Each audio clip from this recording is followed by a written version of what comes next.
하시고 다스리시고 충만케 하시며 주의 나라가 임하여 주시고 뜻이 하늘에서 이루어진 것 같이 땅에서도 이루어지며 주께서 예비하신 각 심령 안에 30배, 60배, 100배 차고 넘치는 의엠을 가득하도록 이 시간 주장하시고 역사해 주옵소서. 오직 빛과 구원 되신 예수님의 그 이름만 증거되고 드러나고 계시되고 나타나시기 원하오니 시간 오직 예수님 홀로 영광 받으시고 찬양 받으시며 높임 받아 주옵소서. 오직 모든 영광 예수님께만 올려드리며 예수님만을 찬양하며 경배하며 높여드리오니 예수님 홀로 영광 받아 주옵소서. 감사합니다. 예수님만을 찬양합니다. 감사합니다.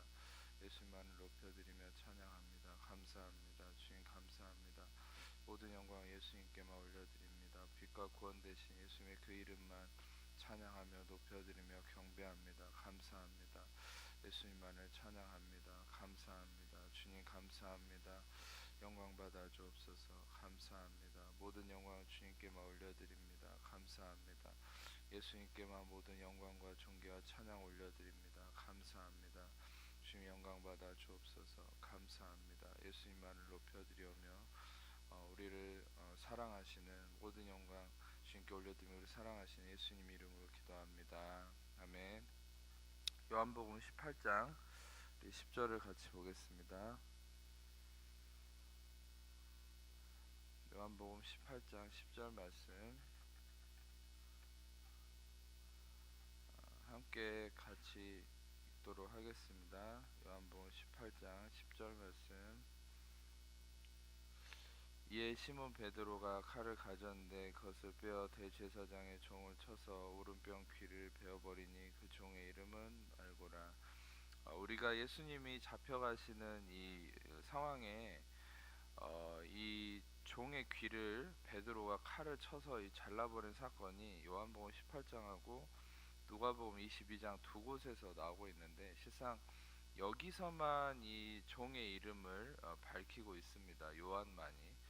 그런데 그것도 이제 깊은 의미가 있지만 먼저 이 상황을 보게 되면 베드로가 칼을 가지고 이 대제사장의 종의 귀를 잘랐는데 실상 우리가 상황적으로 보게 되면 이 귀를 자른 거는 원래 의도한 바는 이 베드로가 의도한 바는 목을 자르려고 했겠죠. 그것은 이 사람을 죽이려고 했던 겁니다. 그런데 어찌됐든지 이 사람이 피했든지 어찌됐든지 하나님이 이 상황을 주관해서 이 사람 귀가 잘리게 한 거예요. 그러니까 이 성경에서 얘기하고자 하는 아주 귀한 진리가 여기에 내포되어 있는 거죠. 귀가 잘린 건 우연히 잘린 게 아니라 하나님이 이 상황을 의도한 바라는 거죠. 그래서 귀가 잘리게 했는데 이 귀가 잘린 것이 도대체 어떤 의미가 있는 것인가. 실상 여기서 이 대제사장의 종의 귀가 잘렸다는 의미는 귀라는 것은 헬라어로는 오티온인데 이것은 히브리어가 더 정확한 의미를 가지고 있어요. 그것은 오젠이라고 해서 이 귀는 여러분들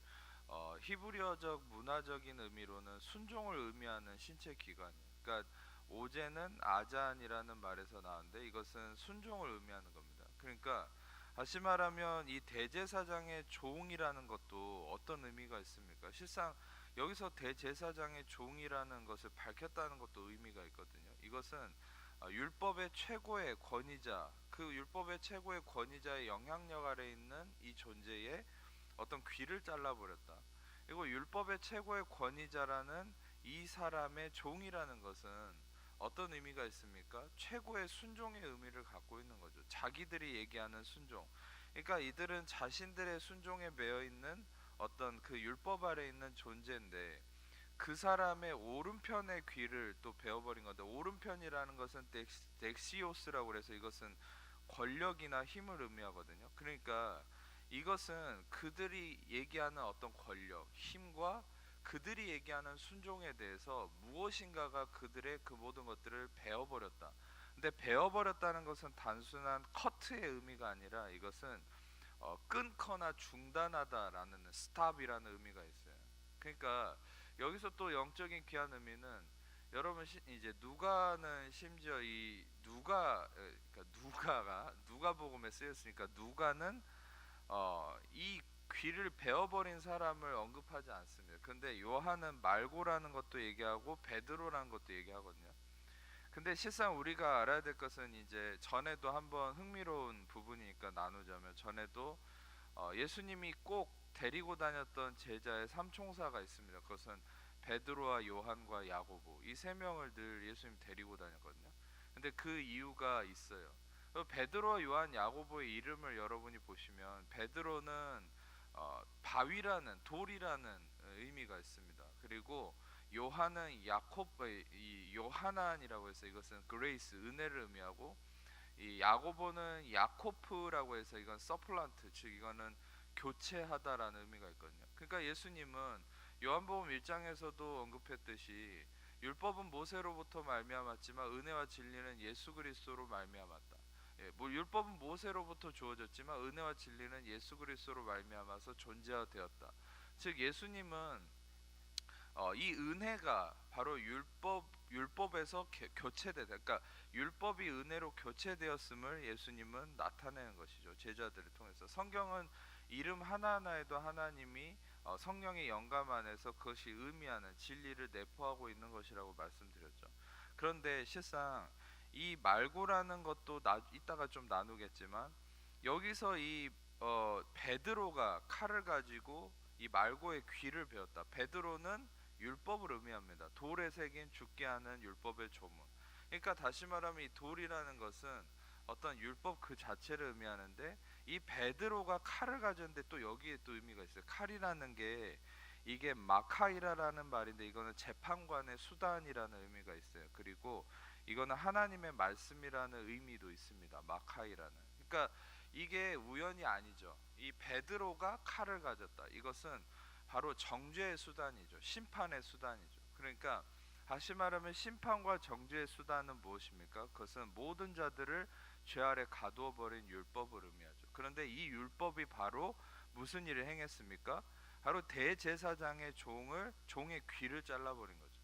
그러니까 다시 말하면 율법의 최고 권위자, 율법의 최고의 순종의 사람들이라고 일컫는 이 율법의 이 뭡니까? 대표자가 되는 부분을, 이 순종을 의미하는 것을 그만 스탑시켰다, 중단시켰다라는 것이죠. 실상 여러분, 우리가 이 말씀을 통해서 이 말씀 안에 하나님이 말씀하고자 하시는 엄청난 진리가 있는 것이에요. 그것은 예수님이 잡히시기로 한 이 십자가의 사건은 무엇을 의미합니까? 바로 율법의 마침의 시간이 이제 된 거예요. 그러니까 다시 말하면 그 전까지 율법 아래서는 모든 사람들이 나의 힘과 나의 권력과 나의 순종으로 하나님께 나아가려는, 그것이 바로 율법 아래 갇혀 있지만 여전히 자기의에 빠져 있는, 온전한 순종을 이루지 못하지만 자기는 순종했다라고 여김받기 원하는 인간의 가장 나약한 모습이 바로 이 당시의 상황이었던 거죠. 근데 예수님은 그것을 다 무너뜨리려고 하신 것이 바로 십자가의 사건이지 않습니까? 그런데 그 십자가의 사건과 연관돼서 일어난 사건이 바로 이것이고, 이것은 무엇입니까? 이 사건은 바로 율법이 이 대제사장의 종의 귀를 잘라버린 거죠. 다시 말하면 이제까지 율법 아래서 자신의 권위와 자신의 순종을 자랑했던 자들의 그 순종, 그 권위를 바로 이 율법이 바로 중단시켜 버린다라는 거예요. 그러면 그 이후에 예수님이 이루신 건 뭡니까? 로마서 10장 4절의 말씀처럼 그리스도는 모든 믿는 자에게 의를 이루시기 위해서 율법의 마침이 되셨느니라. 여러분, 중요한 것은 예수님이 바로 율법을 이루시고 마침이 되신 것인데, 이 당시까지는 자신들이 율법을 이루고 마친다라고 생각을 했던 거죠. 그래서 실상 이 사건을 통해서 하나님은 무엇을 보여주십니까? 율법 그 자체가 율법을 자랑하는 자들의 그 순종과 그 힘을 막아버리고 잘라버렸다는 것이죠. 할렐루야. 네, 이해가 되십니까? 우리가 말씀을 좀 같이 좀 더 보면서 좀 도움을 얻도록 하겠습니다. 마태복음 15장 2절에서 9절 말씀, 마태복음 15장 2절에서 9절 말씀을 교독하겠습니다. 저부터 읽겠습니다. 당신의 제자들이 어찌하여 장로들의 전통을 범하나이까? 떡 먹을 때에 손을 씻지 아니하나이다.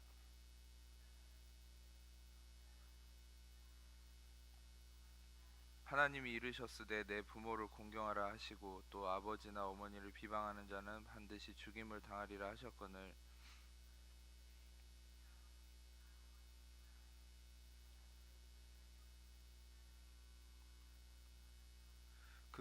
공경할 것이 없다 하여 너의 전통으로 하나님의 말씀을 폐하는도다.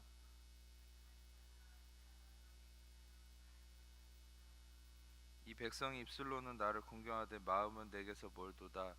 사람의 계명으로 교훈을 삼아 가르치니 나를 헛되이 경배하는도다 하였느니라 하시고, 여기서 아주 중요한 이 부분은 어떤 부분입니까?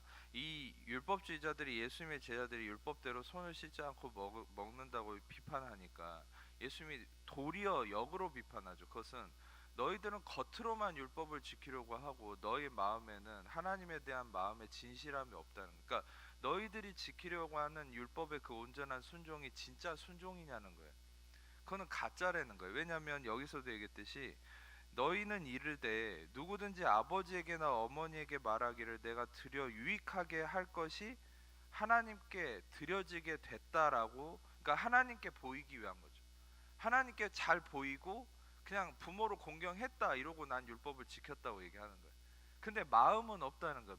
마음은 진짜로 부모를 공경함이 없다는 거예요. 그러니까 예수님은 매번 얘기했죠. 너희가 율법을 지켰다 하지만 마음으로도 음욕을 품으며 간음했고 마음으로도 누군가를 미워하면 이미 살인한 거다. 마음으로 한 것까지 확대했다는 건 뭡니까? 인간은 다시 말하면 자기를 속이는 거죠.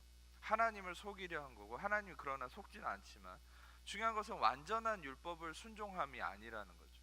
근데 인간은 그것을 순종했다 얘기하고 내가 순종의 최고봉이다 얘기했던 게 바로 인간의 육신이고 자기인데, 예수님이 이거를 비판하는 거죠.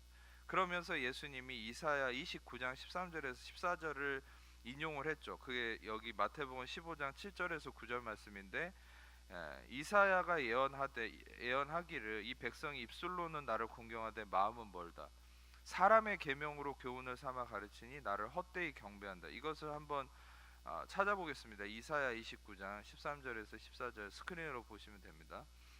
같이 읽어보겠습니다. 시작.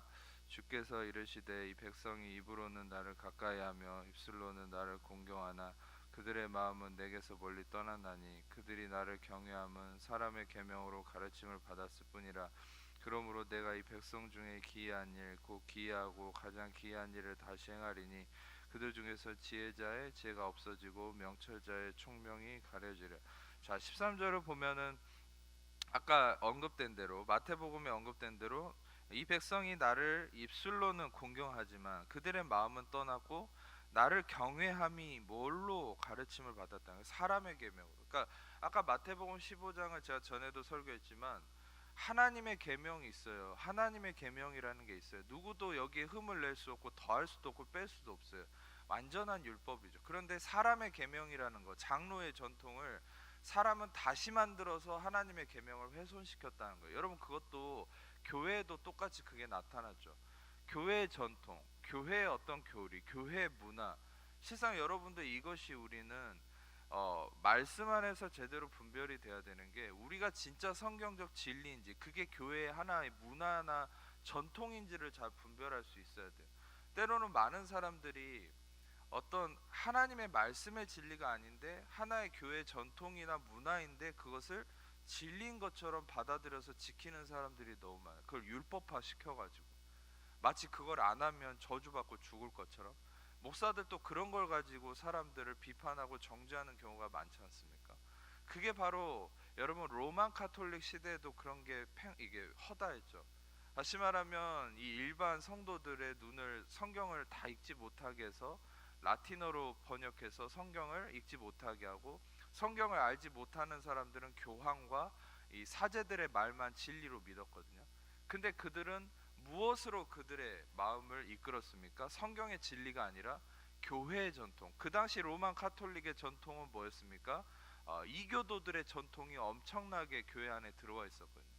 지금 실상 우리가 부활절이라고 지키는 뭐 달걀의 문화나 그런 것도 다 여신 사상에서 나온 거거든요. 그래서 저는 달걀을 쓰지 않는데 실상 그런 것들이 다 로만 카톨릭 시대에서 이어져온 잘못된 문화라는 거예요. 실상 교회의 전통, 사람의 전통, 사람의 문화. 여러분, 이것이 우리는 루터가 종교개혁을 일으킬 때 바로 그런 것들을 무너뜨린 거예요. 지금 여러분 우리 내면도 마찬가지. 진짜 이 내 안에 있는 교회의 교리적인 부분이 성경적 진리에 기반을 둔 부분인 건지, 내가 하나의 교회 문화를 진리로 착각하고 있는지를 여러분이 실상 분별할 수 있어야 되는데, 어떤 면에서는 그런 것들을 가르쳐주지 않아서 또 몰라서 실수하는 부분들이 많이 있다는 것이죠. 실상 여러분들이 알아야 될 것은, 우리는 사람의 전통이 아니라, 사람의 계명이 아니라, 하나님 분명히 하나님의 계명, 완전한 율법 그 자체를 내세우신 거예요. 근데 문제는 뭡니까? 그 율법에 내가 이룰 수 있다고 생각한 거예요. 내 행동으로, 나의 어떠한 지킴으로, 나의 온전함으로. 그러니까 그 율법에 이룰 수 있다고 나의 순종을 의지했기 때문에 문제가 생긴 거예요. 하나님이 의도한 바는 뭐죠? 완전한 하나님의 계명 앞에서 인간이 스스로가 나는 아무것도 지킬 수 없다, 나는 실패했다라고 인정하고, 마치 예수님 앞에 나오는 죄인들처럼 나는 아무것도 지킬 수 없고 나는 실패했다라는 걸 인정하고 하나님의 의로우심과 온전한 선하심을 기대할 때, 하나님은 하나님의 의로움으로 인간을 일으키시기를 원했던 거예요. 근데 인간은 어떻게 합니까? 그 완전한 하나님의 율법 앞에 자신들의 전통과 계명을 세워서 그것을 향해 달려갔던 거죠. 그게 제가 매번 얘기하지만, 그게 지금의 개정된 율법 623개의 율법과 계명이라 얘기했잖아요. 그것들은 실상 온전한 하나님 주신 게 아니죠. 그것은 인간이 자기가 지킬 수 있는 수준으로 개정한 사실이 바로 그런 거라는 거예요. 그래서 여러분도 우리가 알 수 있는 것은, 하나님께서는 그 율법 앞에서 인간이 실패하기를 원하셨는데, 율법은 인간은 자기의 순종으로 하나님께 나아가려 했다. 그러니까 하나님은 그것을 계속 책망하신 거죠. 예수님을 통해서도 많은 선지자를 통해서도, 너희가 마음이 없는데 무슨 순종이냐, 너희가 진실로 율법을 지킬 수 있다 하지만 너희들은 지킬 수 없는 거야. 근데 인간은 그걸 인정하기 싫거든요. 근데 이사야 29장 14절을 조금 더 보시면, 14절을 보시면, 내가 이 백성 중에 기이한 일, 꼭 기이하고 가장 기이한 일을 다시 행하리니, 이게 뭘까? 이 기이한 일이 뭘까요? 히브리어로 팔라라는 말인데, 이거는 놀랍고 비상하고 능력을 넘어서는 놀라운 일을 행하겠다. 여러분, 실상 이사야는 어떤 구약의 복음서라고 일컬을 정도의 가장 메시아에 대한 예언이 많이 이루어진 책인데, 이 이사야가 지금 여기서 얘기하는 기이함이 뭘까요? 이것은 바로 예수 그리스도에 대한 예언을 얘기하는 것이죠. 바로 이 기이함은 예수 그리스도를 나타낸, 근데 그 예수 그리스도가 오셔서 무엇을 하신다는 겁니까? 그들 중에서 지혜자의 지혜가 없어지고 명철자의 총명이 가려진다. 여러분, 실상 이 말씀이 오늘 여러분이 같이 읽었던 요한복음 18장 말씀과 상통되는 말씀이에요. 다시 말하면, 이 율법을 상징하는 베드로의 칼이 율법의 순종을 자랑했던 대제사장의 종의 오른편의 귀를 잘라버리는 이 상황이 뭡니까?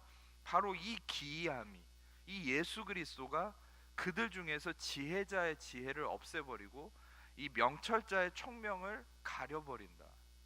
할렐루야, 할렐루야. 이해가 되십니까? 이것은 바로 예수 그리스도가 그렇게 하신다는 거예요. 왜냐하면 이 세상의 지혜자는, 이 세상의 총명자나 명철자는 자기의 총명과 자기의 지혜를 의지하고 나아가거든요. 제가 전에도 말씀 나눴지만 예수님이 그런 말씀을 하셨죠.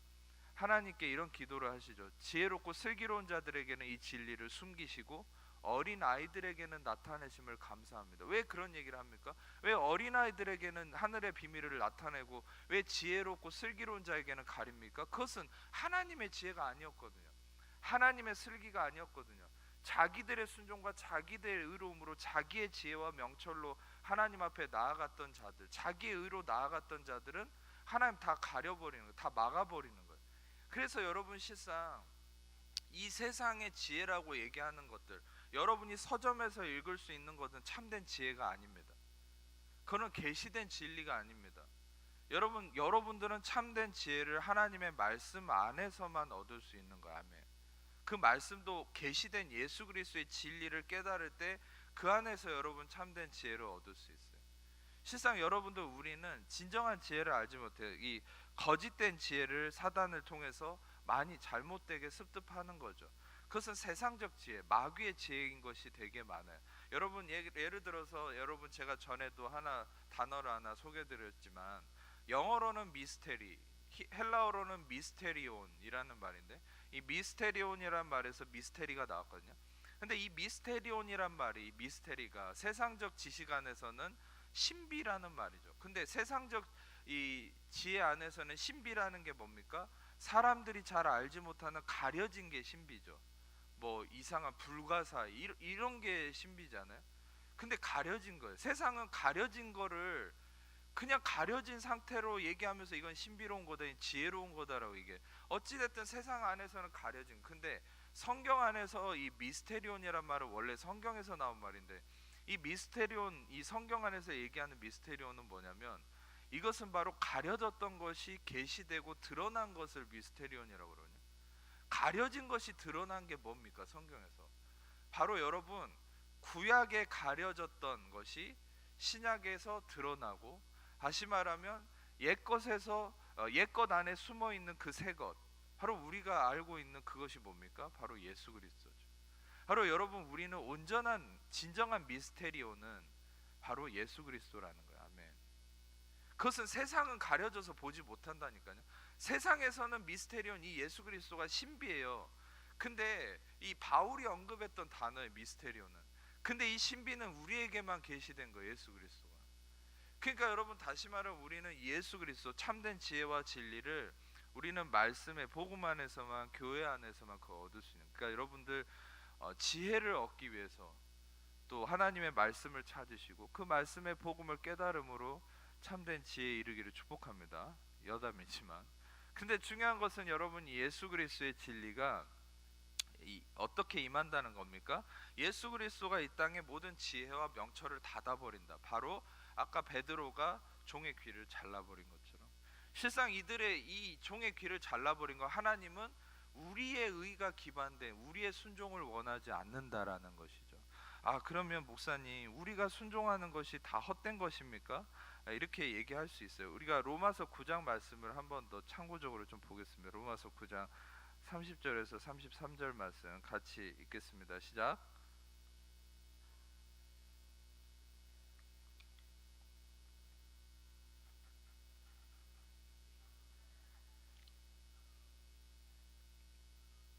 예. 기록된 바 내가 걸림돌과 거치는 바위를 다 읽었습니다. 같이 33절. 기록된 바 내가 걸림돌과 거치는 바위를 시온에 두노니 그를 믿는 자는 부끄러움을 당하지 아니하리라 한 것. 이 말씀도 여러분 참 흥미로운 것은 이 말씀은 되게 그 이방인들 안에서, 이방인들과 비교해서 이스라엘이 스스로가 자기만이 의에 이르렀다고 주장하는 이스라엘에게 성령의 계시 안에서 바울이 굉장히 이렇게 어떤 면에서는 안타까운 마음으로 비판하는 거죠. 그건 뭡니까? 다시 말하면 이스라엘은 뭡니까? 의를 따르지 아니한 이방인들이 의를 얻었는데 그것은 믿음에서 난 의고, 31절에 의의 법을 따라간 이스라엘은 율법에 이르지 못했다. 그러니까 의의 법을 추구했지만, 자기의 순종을 이루려 했지만 그들은 놀랍게 의의 율법에 이르지도 못했어요. 예, 근데 32절에 그들이 믿음을 의지하지 않고 행위를 의지했기 때문에 부딪혔다는 거예요. 33절에 결론적으로 여러분 얘기하는 것은 이 예수 그리스도가 그렇게 걸림돌이 됐다는 거죠. 이것은 예수 그리스도를 의미하거든요. 이 걸림돌과 거치는 바위는, 여러분 중요한 것은 행위를 의지한 이스라엘은 의에 이르지 못하고, 믿음을 의지한 이방인들은 의에 이르렀다. 결국 여러분, 누군가의 순종, 누군가의 행함의 어떤 결과가 그들을 의에 이르게 하지 못했다. 그러면 여러분, 우리는 어떻게 순종을 해야 되고 어떤 순종을 통해서 예수 그리스도께 이르러야 되는 것인가? 실상 성경에 얘기하려는 바는 바로 지금부터 얘기하는 것에 있습니다. 우리가 그 전에 고린도후서 3장 말씀 한번 더 보겠습니다. 고린도후서 3장 12절에서 16절까지만 보겠습니다. 고린도후서 3장 12절에서 16절 같이 읽겠습니다. 시작. 우리가 이 같은 소망이 있으므로 담대히 말하노니 우리는 모세가 이스라엘 자손들에게 장차 없어질 것에 결국을 주목하지 못하게 하려고 수건을 그 얼굴에 쓴 것 같이 아니하노라. 그러나 그들의 마음이 완고하여 오늘까지도 구약을 읽을 때 그 수건이 벗겨지지 아니하고 있으니 그 수건은 그리스도 안에서 없어질 것이라. 오늘까지 모세의 글을 읽을 때 수건이 그 마음을 덮었도다. 그러나 언제든지 주께로 돌아가면 그 수건이 벗겨지리라. 이 율법이죠. 수건이라는 건 율법이고 자기의예요. 그러니까 이것은 다시 말하면 이것이 아직도 벗겨지지 않아서 수많은 유대인들이 아직도 구약을 읽을 때 그 안에 구약 안에 숨겨진 참된 진리, 참된 서브스텐스 본질. 이 구약은 다시 말 율법은 모형이거든요. 참 본질이 아니, 참 형상이 아니죠. 히브리서 10장에 얘기한 것처럼 참 형상은 예수 그리스도인데 그를 바로 이 수건 때문에 보지 못하는 거예요. 이 수건은 바로 자기의 순종, 자기의 행위, 자기의 어떠함이에요. 이 수건이 벗겨질 때 그들은 온전히 구약을 통해서도 예수 그리스도를 보게 되고, 왜 구약이라고 언급했냐면 이스라엘은 구약만 보거든요. 신약은 우리에게만 주어졌죠. 물론 메시아닉 주들은 신약을 이렇게 뭡니까 히브리어로 된 신약을 읽지만 아직도 유대인들은 구약만 보거든. 근데 그들의 어떤 수건이 벗겨질 때 구약 안에 예수 그리스도를 발견하고 그들이 예수 그리스도께 오게 될 거다 이렇게 얘기하는데, 그들의 수건이 벗겨진다는 게 뭡니까? 여기서는 이제 주님께 돌아오는 거라고 하지만 여러분 실상 아까 말씀 나눴다시피 베드로가 칼을 빼서 종의 귀를 잘라버리는 순간에 그때 그들의 수건이 벗겨지는 거예요. 할렐루야. 그들의 순종의 실패를 깨달아야 된다는 거죠. 그들의 순종이 아무것도 아님을 깨달아야 된다는 거죠. 실상 우리가 이 하나님이 원하시는 진정한 순종이 뭔지 로마서 6장 16절 18절을 같이 읽겠습니다. 로마서 6장 16절에서 18절 시작. 너희 자신을 종으로 내주어 누구에게 순종하든지 그 순종함을 받는 자의 종이 되는 줄 너희가 알지 못하느냐. 혹은 죄의 종으로 사망에 이르고 혹은 순종의 종으로 의에 이르느니라. 하나님께 감사하리로다. 너희가 본래 죄의 종이더니 너희에게 전하여 준 바 교훈의 본을 마음으로 순종하여 죄로부터 해방되어 의에게 종이 되었느니라. 이 말씀이 정확하게 얘기하는 바는 누구든지, 그러니까 16절의 전반부는 어떤 하나의 예시를 얘기한 거예요. 진짜 우리가 그렇게 된다는 게 아니라 너희 자신을 종으로 내주면 누군가의 종이 되고 누군가의 다스림을 받는 건데, 죄의 종으로 사망에 이르고 어떤 한편은 순종의 종으로 의에 이르렀다. 근데 이 죄의 종이라는 게 누구냐? 이제 결론적으로 말씀드리면 죄의 종은 모든 죄의 이 대표자인 아담이죠. 그리고 아래 순종의 종은 예수 그리스도. 그래서 아담으로 말미암아 사망에 이르고 순종의 종이신 예수님으로 말미암아 우리는 의에 이른다. 의의 에이스, 헬라어로 해서 의의 안에 거한다라는 거거든요. 근데 17절을 보면 하나님께 감사하리로다. 너희가 본래 죄의 종이더니, 본래 아담으로 말미암아 우리는 죄의 종이었다는 거죠. 근데 너희에게 전하여 준 바 교훈의 본을 마음으로 순종하여. 여러분 여기서 여러분들이 한 가지 잘 분별해 하셔야 됩니다. 성경을 되게 논리적으로 생각할 수 있어야 돼요. 단어 하나하나를. 여러분 솔직히 여기서는 아담의 죄 때문에 모두가 죄인이 되었다고 그러면 조금 성경을 다른 데를 좀 참고해 보도록 하겠습니다. 일단 로마서 5장 12절을 한번 같이 좀 읽어볼게요. 로마서 5장 12절 같이 읽겠습니다. 시작. 그러므로 한 사람으로 말미암아 죄가 세상에 들어오고 죄로 말미암아 사망이 들어왔나니 이와 같이 모든 사람이 죄를 범하였으므로 사망이 모든 사람에 이르느니라. 이거 잠깐 설명드리면은 다시 말하면 아담 때문에 죄가 세상에 들어오고 죄 때문에 사망이 왔잖아요. 근데 성경은 뭐라고 했냐면 이와 같이 likewise, 그러니까 앞절과 이코르가 된 거야. 앞절과 똑같이. 그건 뭡니까? 모든 사람이 죄를 범하였다. 그러니까 전에도 나눴지만 내가 죄를 지은 게 아니래도 아담 때문에 죄인이 되는 거예요. 그러니까 죄 지은 게 된 거예요. 그러니까 대표성의 원리죠. 실상 이 원리를 잘 기억하셔야 돼요. 로마서는 이 원리를 가지고 논지를 계속 펴는 거예요. 그 다음에 로마서 5장 18절에서 19절입니다. 같이 로마서 5장 18절에서 19절 같이 읽겠습니다. 시작. 그런즉 한 범죄로 많은 사람이 정죄에 이른 것 같이 한 의로운 행위로 말미암아 많은 사람이 의롭다 하심을 받아 생명에 이르렀느니라. 한 사람이 순종하지 아니함으로 많은 사람이 죄인 된 것 같이 한 사람이 순종하심으로 많은 사람이 의인 되리라. 여기서 이제 명확하게 이 원리의 이 뼈대가 되는 걸 얘기하는 거죠. 모든 것이 예수 그리스도 아담의 이 대표성의 원리로 지금 설명을 하는 거예요. 순종의 원리는 율법처럼 내가 순종해서 의에 이르고 내가 순종을 못해서 죄에 이르는 것을 로마서는 얘기하는 바가 아닙니다. 로마서는 아담 때문에 모두가 불의함에 이르렀고, 그러니까 아담의 불순종 때문에 모두가 죄에 이르렀고, 예수 그리스도의 순종으로 모두가 의에 이르렀다. 요 한 가지를 뼈대로 얘기를 하고 있는 거예요. 요것을 잘 생각하면서 다시 로마서 6장 16절에서 18절로 넘어가면은 여러분 요 전제 안에서 생각해 보세요. 그러면 17절을 보면 교훈의 본을 마음으로 순종했다라는 게 여러분 생각해 보세요. 내가 마음으로 뭔가를 받아들여서 순종해서 요것도 의에 이르는 걸까요? 여러분 실상 성경에서는 인간의 마음은 항상 더러운 것뿐이고 이 마음에서는 온전한 하나님의 순종을 이룰 수 있는 것이 아니라고 얘기하거든요. 이 마음 안에 하나님이 창조하시는 새 창조의 빛이 임할 때만 이 마음을 통해서 빛의 열매가 나오는 거지, 우리가 마음으로부터 뭔가를 행하는 것이 아니라는 거죠. 우리가 마음에서 뭔가 순종을 이끌어내는 것이 아니라는 것이죠. 할렐루야. 잘 따라오고 계십니까? 그런데 중요한 것은 여기서는 교훈의 본을 마음으로 순종했다라는 게 뭡니까? 이것은 다시 말하면 이 마음의 순종이라는 것은 내가 마음으로 뭔가를 순종을 막 이렇게 이끌어내는 그런 의미가 아니라, 아까도 로마서의 그 배경적 진리를 설명했던 것처럼 이 마음 안에, 내 마음 안에 또 타락해 있고 뭔가 썩어 있는, 항상 혼란이 가득한 내 마음 안에 빛을 받아들이는 거예요. 할렐루야. 아멘. 빛을 받아들이는 겁니다. 그 빛을 받아들일 때 그 빛에 의해서 내가 열매가 나타나는. 근데 우리 마음의 빛을 받아들인다는 게 뭡니까? 우리 마음 안에 이것은 바로 예수 그리스도의 그 진리의 말씀을 받아들인 거죠. 제가 매번 설명하듯이 이 순종이라는 것은 제가 휘파코에, 즉 이것은 휘포라는 어떤 뭐뭐 아래에 있다, 아코 경청하다. 다시 말하면 순종이라는 휘파코에는 뭐뭐 아래서 경청한다는 얘기거든요.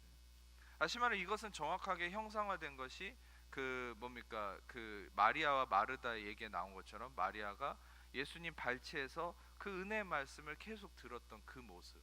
다시 말하면 예수님의 은혜의 말씀 아래에 있는 것이 여러분들이 온전한 순종인 것이에요. 아멘. 여러분들의 이 마음 안에 타락해 있고 늘 썩어갈 수밖에 없고 늘 황폐해져 있는 내 마음 안에 그리스도의 은혜의 말씀이 채워지는 것이, 그게 바로 교훈의 본을, 이 교훈의 본이라는 게 뭐겠어요? 이게 바로 은혜의 말씀이죠. 바로 은혜의 진리, Gospel of Grace죠. Word of Grace죠. 다시 말하면 은혜의 복음을 마음으로 순종, 즉 내 마음 안에 은혜의 말씀을 채워가는 거예요. 은혜의 말씀을 늘 들이붓는 거예요. 할렐루야. 이 말씀이 들이부어지는 게 바로 마음의 순종이고, 이 마음의 순종을 통해서 죄로부터 해방되어 의에게 종이 되었네. 실상 그래서 로마서 이 뒤에도 그런 말씀을 계속 얘기하죠. 로마서 10장에 믿음은 들음에서 나고 들음은 그리스도의 말씀으로 말미암았느니라. 마음으로 믿어 의에 이르고 입으로 시인해서 구원에 이른다. 다시 말하면 여러분 중요한 것은 이 믿음은 들음에서 난다는 거죠. 우리 마음 안에 예수 그리스도의 은혜의 말씀을 들음으로 온전한 순종이 그것을 통해서 표출된다라는 거예요. 할렐루야. 이것이 바로 율법의 순종과는 완전 다른 개념인 거죠.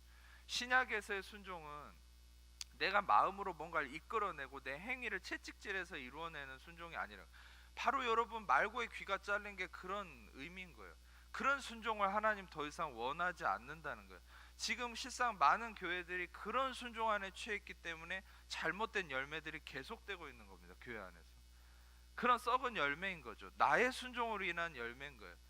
여러분 중요한 것은 우리는 하나님의 은혜의 열매로 인한 엄청난 하나님의 혁명적 개혁이 기다리고 있어요. 실상 제가 하나님 주신 마음으로는 그것은 뭡니까? 은혜의 순종이, 은혜의 말씀으로 인한 온전한 마음의 순종이 우리 안에 일어날 때 교회는 다시 엄청난 놀라운 열매가 일어날 수 있어요. 그것은 뭡니까? 이것은 나의 어떤 행위로 인한, 나의 어떤 육체적 어떤 이 열심으로 인한 순종이 아니라 은혜의 말씀이 나를 다스림으로 인한, 이 표출됨으로 인한 순종인 거죠. 그러니까 여러분 제가 좀 쉽게 비유하자면, 여러분 쥐어 짜냄으로 인한 순종이 아니라 흘러 넘침으로 인한 순종이 되기를 원하시는 거예요. 할렐루야. 이 의미가 이해되십니까? 제가 다시 한번 설명드리면, 우리는 은혜 아래서 하나님 우리에게 원하시는 것은, 율법 아래 있는 사람들은 자기를 쥐어 짰거든요. 지금 유대인들도 여전히 그렇게 살고 율법에 매여 있는 행위 중심적인 신앙인들 다 자기를 쥐어짜요. 그러니까 지치는 거예요. 그러니까 하나님과 멀어지는 거예요. 그러니까 마귀의 밥이 되는 거예요. 근데 쥐어 짜냄이 아니라 나의 안에 계속 하나님의 은혜 진리를 채우는 거예요. 채워서 그게 흘러 넘침으로 하나님의 열매가 나타나는 삶. 그것이 하나님이 원하는 삶이라는 거예요. 아멘. 그래서 실상 여러분들 유대인들에게도 하나님은 쉐마, 쉐마, 샤마, 샤마 계속 들으라고 그랬어요. 들으라고 했어요. 심지어 율법 자체도 들으라고 했어요. 물론 그 율법 자체 신명기 6장 4절에 얘기하는 율법 자체를 들으라는 이유는 그걸 잘 듣고 지키라는 게 본질의 의미는 아니에요. 그걸 잘 듣고 너희의 의가 아닌 하나님의 의만이 너희를 구원할 수 있다는 걸 깨달으라는 건데, 실상 구약에서는 모두가, 제가 저번 설교 때 얘기했잖아요. 2년 때 가데스 바네아에서 10명의 정탐꾼 보내놓고 그거 하나님 준 약속의 땅 받지도 못하고 40년을 38년을 더 헤매고 40년을 더 헤매고 나서도 그들은 여전히 눈과 귀가 가려지고 마음으로 깨닫지 못해서 하나님을 제대로 알지 못했어요. 실상 40년 이후에 약속의 땅에 들어갔다고 해서 여러분 그들이 깨달은 게 아닙니다. 하나님이 약속을 했기 때문에 들어가게 한 거예요. 그 약속이 뭡니까? 너희들은 이 지금 세대는 다 죽고 다음 세대만 들어갈 거다. 그래서 다음 세대가 됐을 때 약속에 의해서 들어간 거지 그들이 눈과 귀가 열려서 들어간 건 아니에요. 여러분, 근데 실상은 여러분 이 말씀 하나 더 참고로 보겠습니다. 사도행전 28장 사도행전 28장 말씀 23절에서 28절입니다. 사도행전 28장 23절에서 28절 같이 읽어보겠습니다. 시작.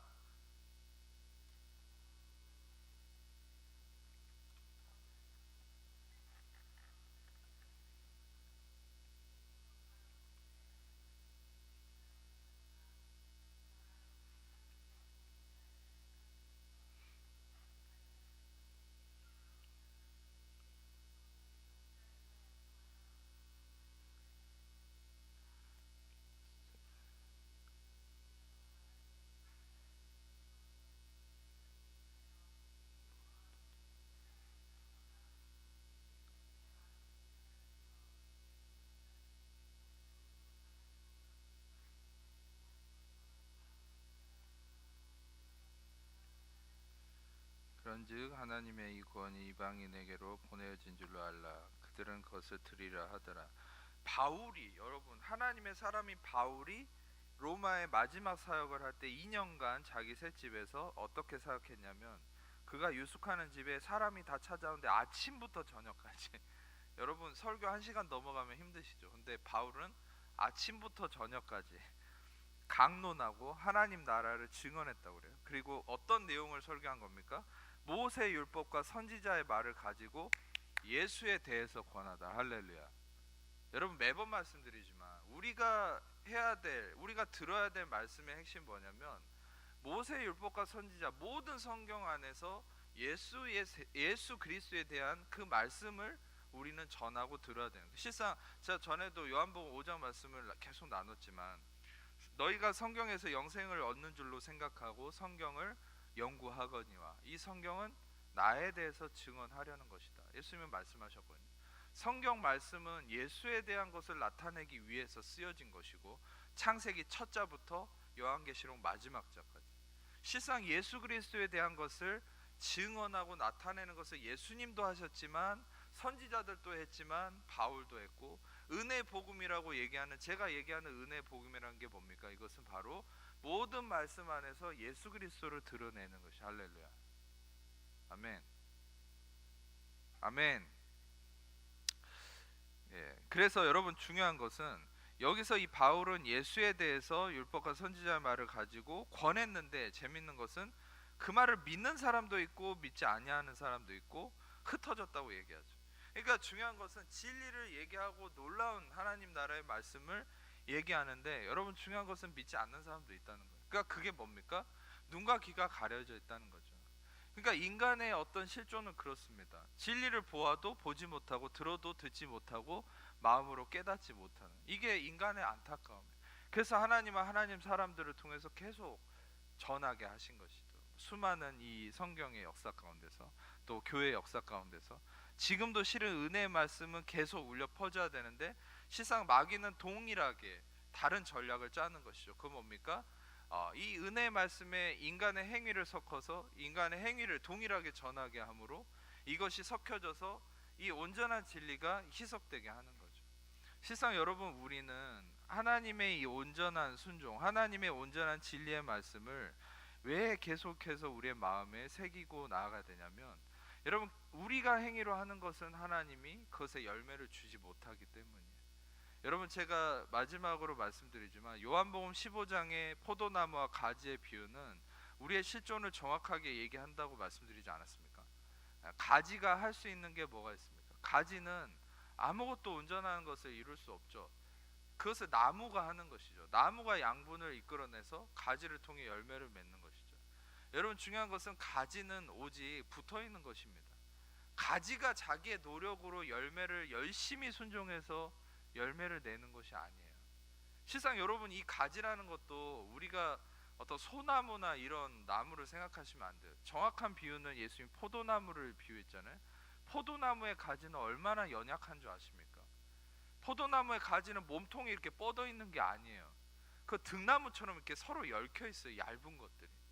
그러니까 이 포도나무의 가지는 특히나 더 연약한 겁니다. 그러니까 여러분, 우리는 그만큼 연약한 가지 같다고 예수님이 비유한 거죠. 근데 그것은 무엇입니까? 이 가지가 스스로가 뭔가를 열매 맺는 것이 아니라 바로 포도나무 대신 그 나무의 본체가 열매를 이루어내는 것이고, 우리는 그분께 붙어있는 삶이다. 즉 우리는 우리의 온전한 순종의 종이신 예수 그리스도 안에 거하는 것이 하나님의 온전한 뜻이라는 것이죠. 말씀을 마지막에 요것만 좀 나누고 마치도록 하겠습니다. 신명기 15장 16절에서 17절 말씀을 같이 보겠습니다. 신명기 15장 16절에서 17절 같이 읽겠습니다. 종이 만일 너와 내 집을 사랑함으로 너와 동거하기를 좋게 여겨 내게 향하여 내가 주인을 떠나지 아니하겠노라 하거든 송곳을 가져다가 그의 귀를 문에 대고 뚫으라. 그리하면 그가 영구히 내 종이 되리라. 내 여종에게도 그와 같이 할지라. 전에 설교 시간에 나눴던 말씀이지 않습니까? 실상 이 신명기 15장의 이 종, 다시 말하면 이 종은 희년을 맞아서 떠나도 되는데 주인을 좋아하고 사랑해서 그에게 귀속되고 싶어서 그에게 행하는 어떤 이 율법적 원리가 뭐죠? 그의 귀를 문에 대고 뚫는다는 거죠. 근데 여기서 제가 히브리어적 의미를 설명을 해드렸죠. 귀라는 것은 아까도 얘기했듯이 순종을 의미합니다.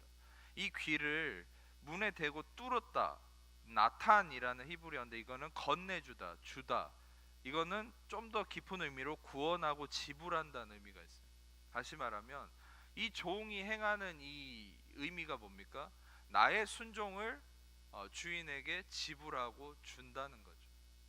다시 말하면 여러분, 우리는 예수님이 우리에게 어떻게 하셨는지를 아셔야 돼요.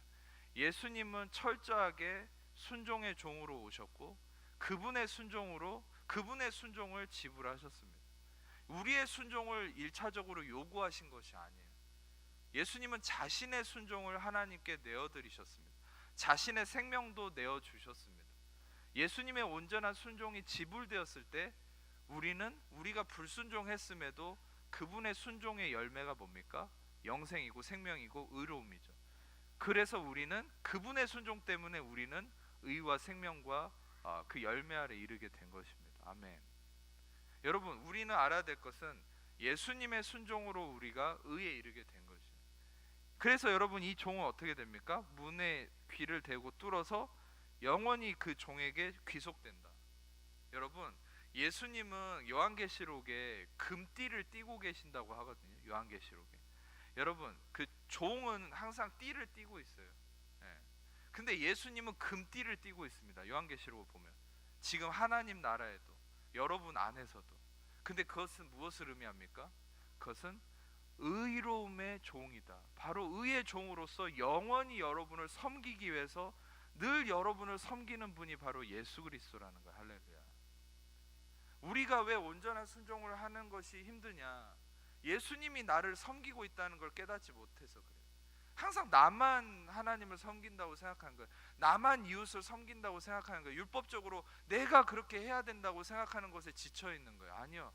예수님이 온전한 종으로서, 여러분, 예수님이 잡히시던 그 밤에 자신이 제자들의 발을 씻어줄 때 수건을 허리에 두르고, 그게 바로 종의 모습이에요.